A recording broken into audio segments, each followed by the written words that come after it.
Let me say a word about economy and jobs.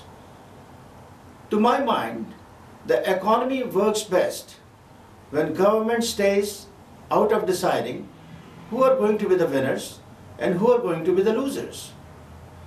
The recent decline in the economy was caused by the politicians who insisted on making home loans available to people who would not qualify or afford those home loans. Banks were bullied by people like our own Congressman Brad Sherman and Congressman Barney Frank to make those loans. People who obtained those loans then defaulted. As they had no down payment on those properties, they had neither the incentive nor could they afford to make those loan payments. They defaulted. The banks became nervous, lost their portfolios, and the US government rescued those institutions with a bailout, using your hard-earned tax dollars and the dollars that your own employer might have used to give you a raise instead of laying you off.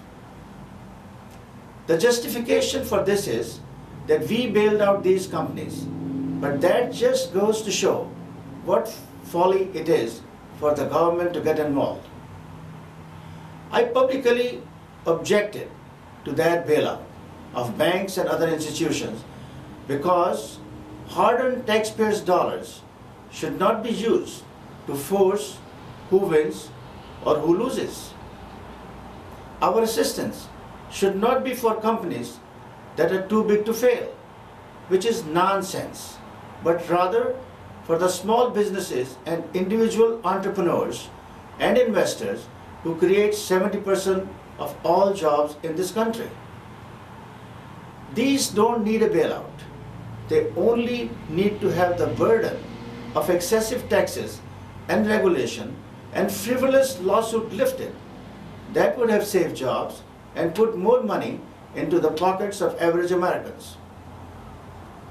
Because that did not happen, now we have 10% unemployment in the United States and 12.9% in San Fernando Valley's 27th district. We must change policy to be pro-small business, pro-entrepreneur, pro-free market, not command and control from Washington, D.C.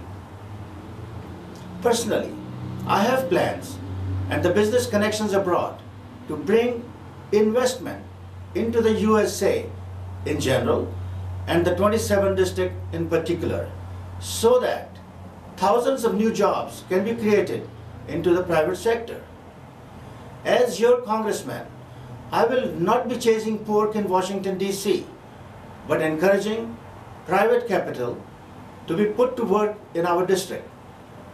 I will advocate incentives in immigration policy to encourage foreign millionaires, and there are many of them, to invest right here in our district.